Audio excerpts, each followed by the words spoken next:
Jordan ও ইন্দোনেশিয়ার বিপক্ষে ত্রিদেশীয় সিরিজে কোচ পিটার বাটলারের 23 সদস্যের দলে নেই সাবিনা ও মাসুরা। জানান, সাম্প্রতিক পারফরম্যান্স, খেলার ধরন, ফিটনেস ও সোশ্যাল মিডিয়ার অ্যাক্টিভিটি বিবেচনায় নিয়ে দল সাজিয়েছেন তিনি।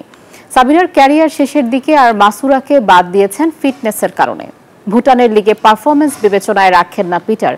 বাফে বলছে, দল সাজানোর পূর্ণ স্বাধীনতাই দেওয়া হয়েছে কোচকে। এশিয়ান কাপ বাছাইয়ের প্রস্তুতি নিতে জর্ডান ও ইন্দোনেশিয়ার বিপক্ষে ত্রিদেশীয় প্রীতি টুর্নামেন্ট খেলতে বাংলাদেশ নারী দলের জর্ডান যাত্রা। তবে কোচ পিটার জেমস বাটলারের দলে জায়গা হয়নি সাফজয়ী অধিনায়ক সাবিনা খাতুন ও ডিফেন্ডার মাসুরা পারভিনের।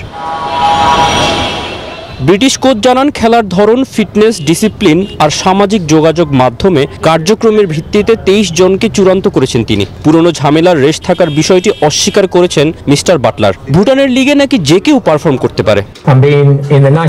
খেলার ধরন, 6 মাসের পারফরমেন্স, মানসিকতা, দলের মধ্যে খাপ খাওয়ানো, এমনকি সোশ্যাল মিডিয়ার বিষয়গুলো বিবেচনায় রাখতে হয়েছে দল বাছাইয়ের সময়। সত্যি করে বলতে, সাবিনার সময় ফুরিয়ে এসেছে, আর মাসুরাও ফিট নয়। ভুটান লিগে 28 গোল দিলেই হলো না, সেখানে মিস কিরণও ফরওয়ার্ড হিসেবে খেলতে পারবে। এই মাহফুজা আক্তার কিরণই সাবিনাদের ক্যাম্পের ব্যবস্থা করে নারী ফুটবলে এই সাফল্যের দুয়ার খুলেছেন। তবে কোচের এমন মন্তব্য আর দল গোছানো নিয়ে কিছুই বলতে চান না বাফুফের নারী উইংয়ের চেয়ারম্যান। আমি প্রফেশনালিজমে বিশ্বাস করি। ব্যাড এক্সাম্পল অনেক কিছুই হয়, বাট সবকিছু সবভাবে দেখা যাবে না। আপনি যখন প্রফেশনালিজমে বিশ্বাস করবেন, তখন আপনাকে সেই পথেই হাঁটতে হবে। আর সেই পথে হাঁটতে গিয়ে কিছু পজিটিভ হবে, কিছু নেগেটিভ হবে, সেটা কিছু করা যাবে না। বাট আমি আমার প্রফেশনের বাইরে যেতে পারবো না, আমি যেহেতু ইন্টারফেয়ার করি না। অধিনায়ক আফিদা অবশ্য সাবিনাকে দেখেন কিংবদন্তি হিসেবে, তবে বর্তমান দল নিয়েও আশাবাদী এই ডিফেন্ডার। সাবিনা আপু হচ্ছে বাংলাদেশের লিজেন্ড প্লেয়ার, তো কোচের সিদ্ধান্ত, কোচ কিভাবে টিম সাজাবে।